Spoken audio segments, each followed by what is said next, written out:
Tujuan dari perencanaan dan Bill of Quantity jaringan fiber optik 1000 pelanggan adalah untuk mendesain jaringan yang efisien, menentukan kebutuhan material secara detail, dan menghitung biaya proyek yang akan menjadi acuan pelaksanaan dan instalasi di lapangan. Assalamualaikum warahmatullahi wabarakatuh.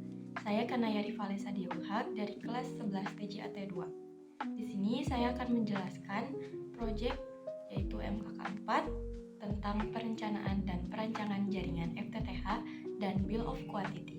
Langsung saja simak videonya. Oke, jadi pertama-tama kita akan buka dulu Google Earth-nya. Nah, seperti ini. Dan setelah itu kita pilih daerah yang kita mau.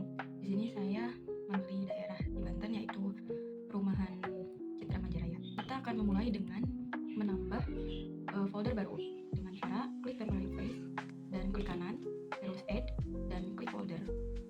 Setelah itu di nama folder ini kita tulis nama daerah yang kita pilih. Karena saya di daerah Banten di perumahan Citra Majaraya, jadi kita tulis Citra Majaraya. Ini klik OK. Nah, dan setelah itu kita akan menambahkan poligon. Poligon ini adalah untuk menandakan wilayah mana saja yang akan kita kerjakan. Seperti yang warna biru-biru ini, itu adalah poligon. Nah, kita akan mulai menambahkan poligon ya. Misalnya saya memilih daerah di sini ya. Caranya klik Citra Majalaya ini yang tadi sudah kita tambahkan, terus klik kanan, add, dan pilih poligon. Nah, setelah itu namanya kita ubah menjadi poligon. Ini. Dan kita akan memilih warna poligonnya, klik style color, dan ini areanya kita klik color dan pilih mau warna apa. Misalnya di sini kita menggunakan warna kuning maunya. Nah, klik warna kuning, klik OK. Setelah itu kita mulai tambahkan poligon. Misalnya saya mau dari area sini sampai ini, jadi segini. Kita klik sudutnya, klik sudut kanan ke bawah, nah, dan ke kiri. Nah, jadi seperti ini. Dan setelah itu atur opacity-nya jadi 40% ya. 40%. Nah, jadi kalau sudah 40% ini akan terlihat ya rumah-rumahnya. Kita akan bahkan ODC folder baru dan namanya dengan ODC. Oke. Klik kanan di ODC, terus klik Play Smart. Nah, ini kita pilih elemennya dulu. Nah, perlu diketahui bahwa lambang ODC ini adalah lambang segitiga berwarna merah ya. Seperti ini. Oke. Dan kalau di proyek saya ini, saya menggunakan ODC yang berkapasitas 288/36 dan saya menggunakan 2 ODC. Tuh. 288/36. Oke, tutup kurung. Oke. Jadi cara penulisannya kayak gini. ODC, strip CMR, strip FAA, dan dalam kurung 288/36. Ini adalah kapasitas ODC-nya ya. Dan di sini kenapa CMR? Karena STO-nya adalah CMR. Jadi sesuai dengan daerah yang kalian pilih. Karena saya Citra Majalaya, jadi STO-nya adalah CMR. Oke, ini sudah ODC-nya sudah. Jadi kita posisikannya klik kanan dan properties. Oke. Misal kita akan menempatkannya ODC di sebelah sini ya. Sebelah sini. Sebelah sini aja. Oke. Klik OK. Nah, jadi kita tambahkan ODC-nya di sebelah sini. Terus setelah itu kita akan menambahkan kita akan menghitung rumah setiap blok. Jadi setiap baris ini ada berapa rumah. Misalnya saya pilih di blok ini, di baris ini ya, ada berapa rumah. Oke. Kita bikin new folder lagi. Dan selanjutnya ini namanya kita ubah menjadi home page. Itu jumlah rumahnya berapa ya? Oke. Nah, di sini kita akan hitung ada berapa rumah di baris ini. 1, 2, 3, 4, 5, 6, 7, 8, 9, 10, 11, 12, 13, 14, 15, 16, 17, 18, 19, 20, 21, 22, 23, 24, 25, 26. Nah, di sini ada 26 rumah. Di homepage ini kita klik kanan, add, dan pilih play smart.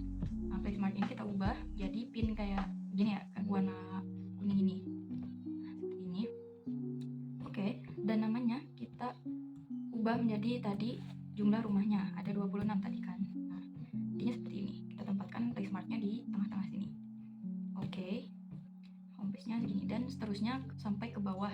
Pokoknya yang memakai polygon ini kita akan memasang ODP ya. Buat folder baru, ketik ODP karena ini untuk ODP ya foldernya. Oke. Nah, klik kanan, add placemark. Di ODP ini kita memakai tanda seperti ini yang kayak lokasi gitu, warna hijau dan warna merah. Lambangnya yang bulat, hijau dan merah. Perlu diketahui bahwa ODP yang warna hijau dan warna merah itu berbeda kapasitasnya. Jika yang berwarna hijau ini itu berkapasitas 16. Nah, sedangkan yang berwarna merah ini berkapasitas 8. Nah, jadi gimana caranya menempatkan ODP sesuai kapasitasnya? Nah, itu menyesuaikan dengan jumlah rumahnya. Karena di sini rumahnya ada 26, jadi kita menggunakan ODP untuk kapasitas 26. Sedangkan ODP ini hanya ada yang berkapasitas 16 dan 8. Nah, jadi kita tambahkan saja yang ODP kapasitas 16 itu 2.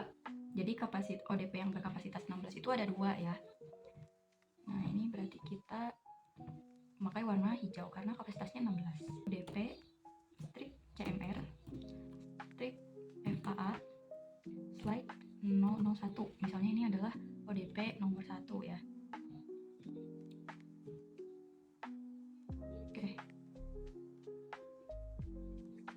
Oke.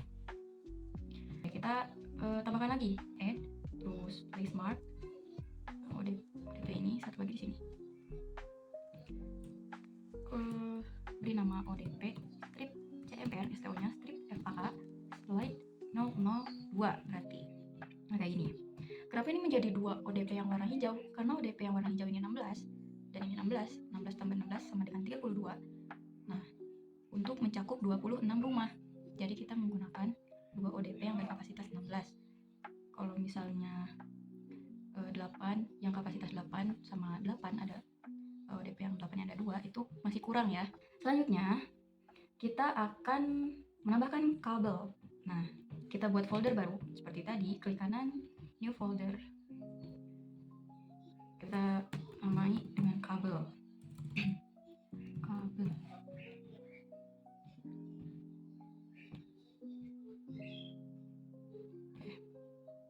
Untuk menambahkan kabel di sini kita klik kanan kabel add dan add. Kita tulis di sini kabel distribusi 1. Nah, ini warnanya mau apa terserah, bebas. Misalnya kita pilih warna merah. Oke. Nah, ini menarik kabelnya itu dari ODC ya. Dan kita harus melewati ODP dari ODC sini, sini, sini, sini. Misalnya nanti di sini bakal ada ODP ya. Misalnya kita sudah menambahkan semua barisan atau blok, setelah itu kita tambahin tiang terakhir ya. Untuk placemark tiang ini kita menggunakan tanda seperti bendera ya. Nah, ini dan warnanya itu harus warna merah. Oke, merah. Nah, biasanya tiang ini sejajar dengan ODP di sini misalnya. Oke. Dan cara penulisan tiang ini adalah TN1 misalnya. Di sini TN1. Oke. Nah, perlu diketahui juga kalau TN atau tiang ini harusnya kita ini menambahkan di jauh dengan ODC. Seperti tadi ODP harusnya di sebelah kiri sini, di bawah sebelah kiri.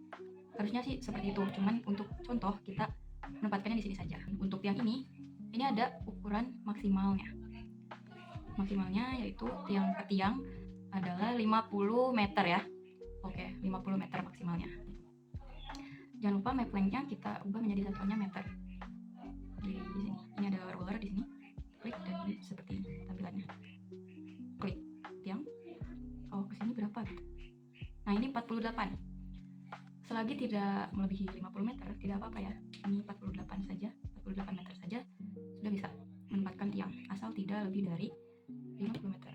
Nah, TN1 kita add lagi placemarknya, kita menggunakan 2. Setiap ODP ini ditempatkan dengan tiang di TN2. Oke, ke sini jaraknya sudah aman, tidak lebih dari 50 meter ya. Jadi batas maksimal tiang ke tiang itu 50 meter. Kecuali kalau di setiap tikungan itu bebas. Jaraknya mau berapa itu bebas ya. Nah, nanti kita selanjutnya itu tambahkan di setiap blok rumah. Ya, setelah itu yang terakhir kita akan tambahkan STO. STO ini untuk menghubungkan ODC ya. STO ini adalah titik awal untuk peralihan kabel ya. Ini misalnya kita dapatkan STO. Ini kita folder baru ya, STO. Klik kanan lagi dan pilih placemark. Kalau STO ini placemarknya seperti bentuk rumah, nah seperti ini, dan warnanya seperti biasa harus merah. Misal kita menempatkan STO-nya di sini. Oke, STO-nya di situ ya. STO, namanya STO, dan kita add kabel. Ini saya menggunakan kabel feeder. Kabel feeder ini tidak perlu menggunakan tiang karena kabel feeder itu ditanam di bawah tanah ya. Ini namanya feeder. Oke. Dan properties. Oke. Kita tambahkan ya. Nah, ini menyambung ke ODC. STO ini adalah jalur pertama peraliran untuk kabel ya, dari ODC. Jadi dari STO pertamanya terus ke ODC dan menyebar ke semuanya. Oke. Setelah itu kita akan beralih ke bill of quantity-nya di Excel ya. Nomor 1 ini adalah penyambungan kabel fiber optik single mode kapasitas 1 core dengan cara fusion splicer. Nah, ini ada rumusnya, yaitu ODP yang berkapasitas 8 dikali 1 ditambah ODP berkapasitas 16 dikali 2 dan ditambah distribusi kapasitas 24 ditambah distribusi kapasitas 12-nya ada berapa yang saya pakai dan dikali jumlah kabel ditambah dengan ODP pada branching. Yang saya gunakan di ODP kapasitas 8 itu ada 41 ODP ya, dan dikali dengan 1 seperti ini. Ditambah ODP yang saya gunakan yang 16 kapasitas 16 ada 52 dikali dengan 2, ditambah distribusi kapasitas 24 yang saya gunakan ada 7 kabel, ditambah yang distribusi 12 saya menggunakan hanya 1 kabel dan dikali dengan jumlah kabel, jumlah distribusinya ada berapa, saya jumlahnya ada 8 dan ditambah dengan ODP pada branching saya ada 61. Nah, seperti ini, dan hasilnya 221. Nomor 2 ini 13 meter ini dikali dengan jumlah splitter. Jumlah splitternya ini saya adalah 36 ini, dan ini 13 dikali 36 itu 468. Selanjutnya pengadaan dan pemasangan page cord 2 meter. Nah, kalau ini sama dengan jumlah splitter karena tadi di nomor 6 jumlah splitternya adalah 36, jadi saya tuliskan di sini 36. Nah, setelah itu yang nomor 4 ini adalah jumlah ODP yang berkapasitas 1:8. Kapasitas 8. Ini saya menggunakan di 1:8 ini ada 41 ya. Dan ini yang nomor 5 jumlah ODP kapasitas 1:16. 1:16 ini saya menggunakan 52 ya. 52 ODP yang kapasitas 16. Nah, nomor 6 ini kita menghitung splitternya ada berapa. Ini rumusnya adalah jumlah ODP 1:8 dibagi 4, terus jumlah ODP 1:16 dikali 2 dan dibagi 4. Jumlahkan keduanya kalau sudah dibagi gitu. Nih, saya menggunakan 41 ODP yang berkapasitas 8 dibagi dengan 4 ditambah ODP yang saya pakai yang berkapasitas 8. Saya gunakan 52 ODP dikali dengan 2 dibagi dengan 4.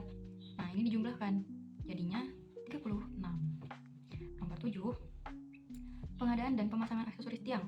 Nah, ini sama dengan jumlah tiang ya. Karena saya menggunakan 106 tiang, bisa dilihat di sini.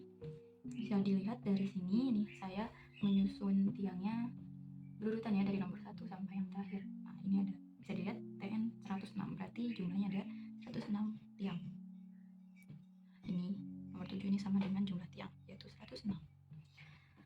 Kemudian pemasangan riser. Ini adalah jumlah kabel distribusinya ada berapa. Ya, kita lihat di Google Earth. Kabel ini distribusi 1, distribusi 2, distribusi 3, dan yang terakhir distribusi 8. Berarti total distribusi yang saya pakai ada 8 distribusi kabel distribusi gitu. Nomor 9 ini 7 meter dan dikali dengan jumlah distribusi, karena tadi jumlah distribusinya ada 8, jadi dilihat ini 7 dikali dengan 8, itu rumusnya ya. 7 dari sini dan 8 dari jumlah distribusi. Nomor 10 ini sudah baku, sudah standar dari sananya, yaitu 3 ya, jadi nggak usah diubah-ubah lagi. Dan ini adalah nomor 11, yaitu jumlah tiang. Diketahui tadi jumlah tiang yang saya pakai adalah 106 tiang ya. Nah, dan ini nomor 12, jumlah distribusi 12 core. Jarak dari kabel distribusi berkapasitas 12 ini berapa? Cara ngeceknya, coba kita ke Google Earth. Karena saya menggunakan distribusi 12 core ini ada di distribusi 5, kita cek distribusi 5. Klik distribusi 5, klik kanan dan properties, dan kita klik measurements ini, dan terlihat jarak jumlahnya berapa, yaitu 588 meter. Nah, tadi sudah kita catat di sini 588 meter ya. Yang nomor 13 ini menggunakan rumus. Jadi rumusnya adalah jarak distribusi 24 core ditambah dengan jarak branching dikali 1,05. Oke. Ini saya sudah catat di sini satu-satu, dan distribusinya dengan branchingnya berapa dengan cara tadi. Sampai semua distribusi 8 distribusi sudah tercatat, kita tulis semua branchingnya, dan setelah itu dikali dengan 1,05, dan hasilnya adalah 4183. Setelah itu, nah ini cara menghitung aki ini atau totalnya, yaitu total dikali dengan ODP kapasitas 16 dikali dengan ODP kapasitas 16 yang saya pakai, ditambah ODP kapasitas 8 dikali ODP yang saya pakai di kapasitas 8, 41. Jadi hasilnya segini. Seperti itu. Terima kasih. Kesimpulan dari pengerjaan proyek ini, perancangan jaringan FTTH dan BOQ sudah dilakukan dengan baik untuk memenuhi perencanaan untuk memenuhi kebutuhan jaringan. Hasilnya, jaringan dapat digunakan dengan optimal, dan BOQ membantu mengetahui kebutuhan bahan serta perkiraan biaya.